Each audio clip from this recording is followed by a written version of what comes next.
O Ministério da Agricultura e Pecuária informou no início de 2023 que suspendeu temporariamente as exportações de carne bovina para a China, após a confirmação de um caso do mal da vaca louca em Marabá, no estado do Pará.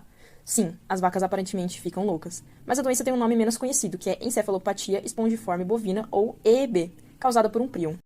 Mas calma aí, antes de falar mais sobre essa notícia, vamos fazer uma viagem no tempo. Estamos em 1985, no Reino Unido, onde a doença foi diagnosticada pela primeira vez em bovinos. Depois daqui, foram confirmados casos na Holanda, França, Portugal e em vários outros países. E pesquisando as prováveis causas da doença, descobriram algo bombástico. As vacas não infectam umas às outras simplesmente com mágica.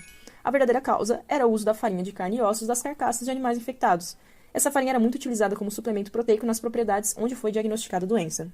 Após muitos estudos, viram que a partir da ingestão dessa farinha, os animais contraem a forma típica da doença. E também tem outra forma, a chamada atípica, onde ocorre a mutação espontânea da proteína priônica em animais que são mais velhos, com mais de 8 anos. E pior ainda, tem outra forma de transmissão, chamada iatrogênica, com a inoculação do prion através de cirurgias ou contato direto com áreas infectadas. Mas você não achou estranho não haver contaminação da carne na forma atípica? Pois é, a transmissão da forma atípica ainda não foi documentada por via oral. Várias linhas de pesquisa sobre a transmissão das EEBs atípicas estão trabalhando com desafios orais, considerando que essa é a via mais importante de transmissão do agente, e dessa forma seu conhecimento é necessário para a prevenção de futuras epidemias. Devido ao longo período de incubação dessa doença, existem poucos estudos concluídos sobre a transmissão oral nessas formas. Estudos como os de Behring e Baron já demonstraram que, assim como na EEB clássica, as do tipo L e H também conseguem infectar outras espécies. Vamos definir o que é MER. MER são materiais específicos de risco. São os órgãos ou tecidos onde o prion fica localizado em grandes concentrações antes mesmo do animal apresentar os sintomas. No Brasil, são considerados materiais específicos de risco, em bovinos e bubalinos, as seguintes estruturas: tonsilas, ilho distal, encéfalo, medula espinhal e olhos. O principal objetivo da remoção dessas estruturas é salvaguardar a saúde humana, evitando a exposição do homem ao prion, visto que antes do animal apresentar os sintomas, caso esteja infectado, o prion fica localizado nessas estruturas em alta concentração, não estando presente nas carcaças. Mas também não achou mais estranho ainda que o leite não transmita a doença além da carne? Isso também é porque o agente etiológico não é encontrado na glândula mamária, então o leite não é infectado. O Brasil nunca registrou casos da forma típica, aquela transmitida pela farinha de ossos e carne.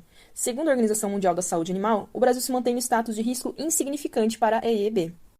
Mas as vacas ficam loucas mesmo? Existe essa impressão, porque elas começam a apresentar um comportamento apreensivo ou agressivo, hiperestesia ao som, toque e luz, tremores, um olhar fixo, escoiciamento não habitual, ataxia, lambedura excessiva de focinho, emagrecimento e redução da produção de leite. Esse comportamento causaria estranhamento em qualquer pessoa, não é? Agora, já em humanos, os sinais e sintomas são dor, perda ou enfraquecimento da visão e ou audição, perda da memória, alucinações, depressão, ansiedade, insônia, agitação, perda de interesse e desabilidade cognitiva logo antes da morte. Mas espera, a doença afeta os humanos também? É uma zoonose? Para explicar melhor, vamos contar com a ajuda do nosso amigo José. Vamos supor que essa carne que ele está preparando para o consumo próprio contém a variante VCJD, que está inclusa nas doenças que fazem parte das encefalopatias espongiformes transmissíveis. Ao consumir a carne, ele estará infectado, pois há evidências que mostram uma associação entre a vaca louca e essa variante em humanos. Agora, voltando à notícia inicial, por que o Brasil parou as exportações para a China? Não foi apenas um caso isolado sem importância? Na verdade, não. É parte do protocolo sanitário oficial do MAPA.